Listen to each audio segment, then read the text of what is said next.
मोदी सरकार ने वायुसेना को खुली छूट दी है। कुछ भी संदिग्ध दिखने पर हमले की पूरी छूट है। एक बड़ा ग्रीन सिग्नल वायुसेना को कि कुछ भी अगर संदिग्ध दिखे तो उसमें आपको हमले की पूरी छूट है। ये बड़ी खबर बता रहे हैं, मोदी सरकार ने वायुसेना को खुली छूट दी है। सवाल बड़ा ये, क्या ऑपरेशन सिंदूर 2.0 की बारी है? लेकिन आपको बता दें गुरसिमरन, ये बड़ी खबर, बड़ी जानकारी, मोदी सरकार की तरफ से सीधे तौर पर ये कहा गया है कि कुछ भी संदिग्ध दिखे वायुसेना को पूरी खुली छूट है, मौके पर हमला करिए। देखिए, स्वाभाविक तौर पर जो है केंद्र की तरफ से वायुसेना को जो है एक ग्रीन सिग्नल दे दिया गया है। किसी भी संदिग्ध जो गतिविधि है या फिर संदिग्ध खतरा जो भारत की ओर बढ़े, उसे देखते ही भारतीय वायुसेना को मार गिराने के आदेश जो हैं वो दे दिए गए हैं। ये एक ऐसे समय में निर्णय लिया गया है जब पाकिस्तान की तरफ से इस तरह की गीदड़ भभकियाँ दी जा रही हैं कि वो जो है भारत के ऑपरेशन सिंदूर का रिटेलिएशन करेगा। और आप ये मान के चलिए, क्योंकि 2019 में भी हमने देखा था कि जब भारत की तरफ से बदला लिया गया था पुलवामा आतंकी हमले का, तो उसके 2 दिन बाद पाकिस्तान की तरफ से ऑपरेशन स्विफ्ट रिटॉर्ट को लॉन्च किया गया था। हालांकि उसे भारतीय वायुसेना ने विफल जरूर कर दिया था, लेकिन पाकिस्तान तकरीबन 1 से 2 दिन के बाद जो है वो कोशिश करता है कि वो बदला ले जो उसके आतंकियों के साथ गलत हुआ। क्योंकि पाकिस्तान की प्राथमिकता अपने आतंकियों को बचाना है, वो कभी भी आतंकियों को मरते नहीं देख सकता। लेकिन भारत सरकार की तरफ से जो है अब खुली छूट भारतीय वायुसेना को दे दी गई है। वायुसेना ये कहा गया है कि भारत की हदबंदी की ओर कोई भी खतरा अगर बढ़ता है तो उसे भारतीय वायुसेना मारने में सफल रहे, ये सुनिश्चित करना है। अटैक जो है भारतीय वायुसेना किसी भी खतरे पर लॉन्च कर सकती है, जैसे ही वो खतरा भारत की जो टेरिटरी है, भारत के बॉर्डर्स हैं, उनकी तरफ बढ़ता दिखे। तो आप ये मान के चलिए कि अगर पाकिस्तान ये कोशिश करता भी है कि वो अपने जेट स्क्रैम्बल करे या अपने एयरफोर्स का इस्तेमाल कर भारतीय सरजमीन पर आने की कोशिश करेगा, तो उसे जो है भारतीय वायुसेना के साथ सरहद से पहले ही एंगेज होना पड़ेगा। एक्टिवेट कर दिया गया था जी गुरसिमरन, एयर डिफेंस सिस्टम को पहले ही एक्टिवेट किया गया था ऑपरेशन सिंदूर के साथ, और इसी के साथ सेना को भी आर्मी चीफ की तरफ से खुली छूट दी गई है कि अगर कोई चुनौती देता है तो उसे मुंहतोड़ जवाब दें। देखिए, बिल्कुल, देखिए आर्मी चीफ की अगर बात की जाए तो आर्मी चीफ जो है वो लगातार और एयरफोर्स चीफ प्रधानमंत्री से मिल रहे हैं, नेवी चीफ प्रधानमंत्री से मिल रहे हैं। लगातार जो है डिस्कशन हो रहा है कि आखिरकार हालात किस तरह से उत्पन्न है। क्योंकि हालात की अगर बात की जाए तो पाकिस्तान ये कोशिश कर सकता है कि यहाँ पर जो है आम लोगों को निशाना बनाया जाए। सरहदी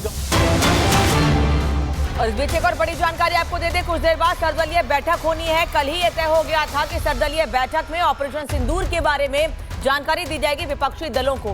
कुछ देर के बाद सर्वदलीय बैठक होगी और अच्छी बात यह है कि जैसे ही ऑपरेशन सिंदूर को अंजाम दिया गया, तब भी और उसके पहले भी विपक्षी दलों ने सरकार के समर्थन की बात कही थी कि सरकार जो भी कदम उठाएगी हम सरकार के साथ हैं। और आज सर्वदलीय बैठक में ऑपरेशन सिंदूर के बारे में विपक्ष की नेताओं को जानकारी दी जाएगी।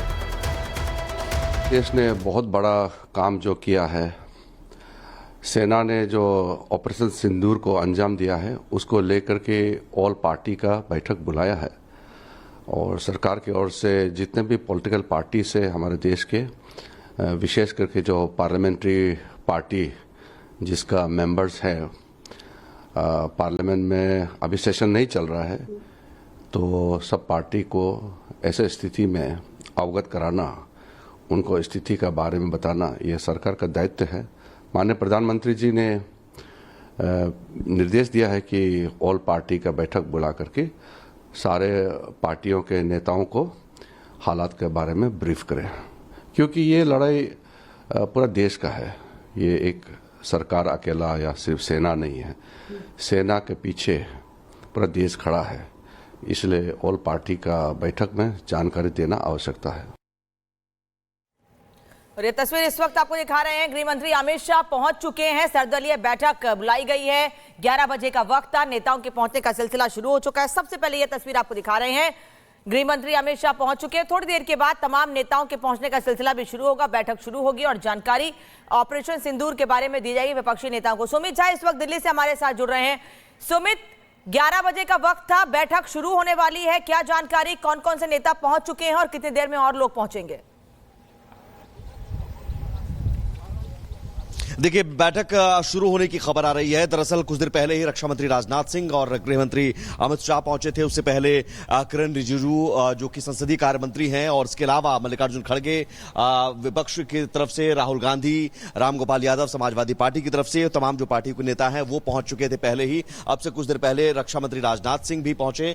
चूंकि राजनाथ सिंह की अगुवाई में ये बैठक होनी है, इससे पहले भी 24 अप्रैल को जब पहली बैठक हुई थी पहलगाम अटैक के बाद, तब भी रक्षा मंत्री राजनाथ सिंह की अगुवाई में बैठक हुई थी। उस वक्त भी सर्वदलीय बैठक में एकजुट होकर विपक्ष ने यह कहा था कि हम सरकार के साथ हैं।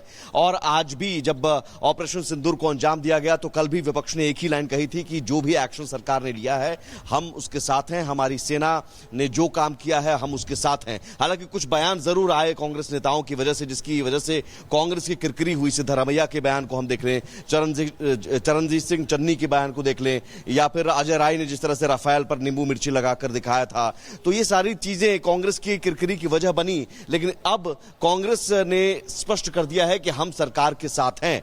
ये अब देखना होगा कि अब ऑपरेशन सिंदूर के बाद के जो हालात बन रहे हैं, ऑपरेशन सिंदूर के बाद जो पाकिस्तान की ओर से गिदड़भबकी दी जा रही है, शहबाज शरीफ जो गिदड़भबकी दे रहे हैं कि हम अब कार्रवाई करेंगे, जवाब देंगे, तो इसे लेकर अब सेना अलर्ट मोड पर है। लगातार एलओसी पर फायरिंग भी की जा रही है, सीज फायर का उल्लंघन किया जा रहा है। 40 बार पिछले 15 दिनों में सीज फायर का उल्लंघन हो चुका है, तो उसका कैसे मुंहतोड़ जवाब दिया जाए, इसे लेकर भी सर्वदलीय बैठक में सभी दलों की तरफ से सुझाव लिए जाएंगे। सभी दल अपने अपने सुझाव देंगे और यह कोशिश होगी इस सर्वदलीय बैठक के जरिए ये जताने की, ये बताने की कि पूरा देश एकजुट है, राजनीति से ऊपर उठकर इस मौके पर एकजुट है। और एकजुट इसलिए क्योंकि देश सबसे पहले ये संदेश देना जरूरी है।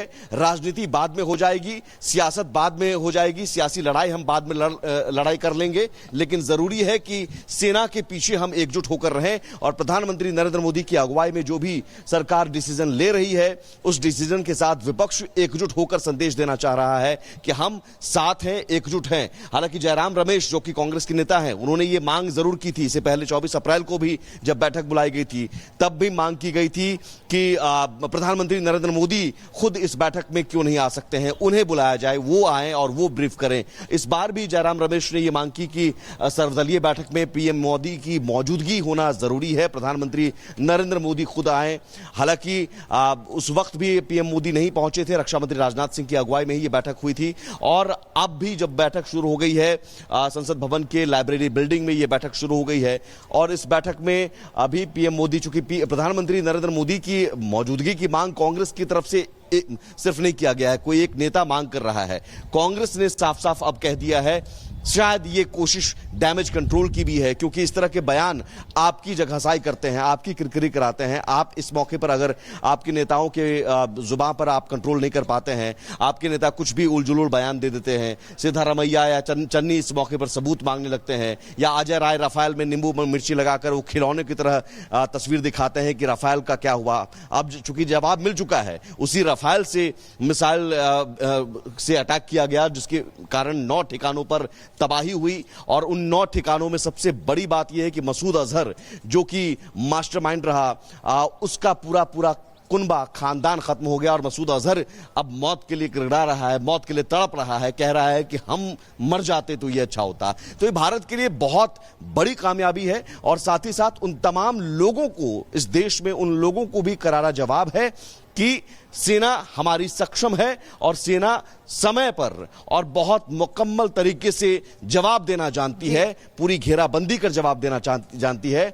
चंद बयानों के जरिए अगर आप सियासी रोटी सेकना चाहते हैं देश की सुरक्षा के मुद्दे पर भी, तो वो अब दौर नहीं रहा। ये देश की जनता फिर आपको सबक सिखाएगी, और शायद ये बात कांग्रेस भी समझने लगी है। कांग्रेस नेता राहुल गांधी शुरू से ही, पहले दिन से ही ये कहते रहे कि सरकार के साथ हैं। 24 अप्रैल को भी जब विपक्ष की बैठक हुई थी, सर्वदलीय बैठक हुई थी, तो विपक्ष की तरफ से कांग्रेस के नेता राहुल गांधी ने कहा था कि हम सरकार के साथ हैं। लेकिन सवाल ये उठने लगे कि राहुल गांधी जानकारी आप दे रहे हैं, और 2 तस्वीरें आप दिखा रहे हैं। कल ऑपरेशन सिंदूर को जब अंजाम दिया गया, दूसरी तस्वीर आज सर्वदलीय बैठक होनी है ऑपरेशन सिंदूर, जिसको लेकर बार बार बस यही कहा जा रहा है कि जिसने सिंदूर उजाड़ा वही सिंदूर बारूद बना और आतंकी अड्डों को जड़ से उखाड़ा। ये तस्वीरें देखिए, दिखा रहे हैं आप। सवाल ये, क्या अगला ऑपरेशन सिंदूर 2.0 की तैयारी चल रही है? जनरल एसपी सिन्हा सर, तस्वीरें हम देख रहे हैं, आज सर्वदलीय बैठक अब 11 बजे का समय तय किया गया था, अब से कुछ देर बाद शुरू हो जाएगी। बीते दिन सीसीएस की बैठक भी हुई, तमाम तरह की बैठकों का दौर चल रहा है, लेकिन वहां अगर पाकिस्तान की हम बात करें तो वहां इंटरनल एक स्ट्रेस बना हुआ है। कराची का एयरपोर्ट बंद हो चुका है, वहां एक इंटरनल युद्ध के आसार, लेकिन दिल्ली में बैठक। देखिए, पाकिस्तान भयभीत तो है, उसको पता है मोदी जी का व्यक्तित्व। मोदी जी जो कहते हैं वो करते हैं। जब सर्जिकल स्ट्राइक कीजिए या बालाकोट एयर स्ट्राइक की बात कीजिए तो मधुबन में तो उन्होंने साफ कर दिया था, मिट्टी में मिला दूंगा। तो आतंकवादियों का तो जगह है, वो तो मिट्टी में मिला दिया। लेकिन उन्होंने एक बात और कहा था कि जो इनके आका हैं वो विश्व के किसी कोने में रहे, कोई भी हो, उनको छोड़ेंगे नहीं। तो आका कौन है? जनरल मुनीर है। आका कौन है? आर्मी है पाकिस्तान की। आका कौन है? ISI है। तो मैसेज संदेश बहुत साफ है, इनको छोड़ा नहीं जाएगा। लेकिन मेरा अनुमान ये है कि अभी मेरा ये अपना बैटल रीडिंग है कि नेक्स्ट 2-3 दिन हम लोग वॉच करेंगे पाकिस्तान का रिएक्शन। क्या वो खाली शैडो पंचिंग करेगा, खाली अपना आर्टिलरी को इस्तेमाल करेगा, बॉर्डर पे हम लोग को सिविलियंस को मारेगा, या स्केल अप करेगा? हम तो चाहते हैं कि स्केल अप करे, क्योंकि स्केल अप करेगा तो हमको मौका मिलेगा रिटेलिएट करने के लिए। बिल्कुल सर, क्योंकि सीज फायर का उल्लंघन जो है वो बार बार किया जा रहा है और यही वजह है कि वायुसेना को भी अब खुली छूट दे दी गई है। दूसरी तरफ भारतीय सेना ने पाकिस्तान के खिलाफ ऑपरेशन सिंदूर चला करके आतंकी ठिकानों पर बम बरसाए।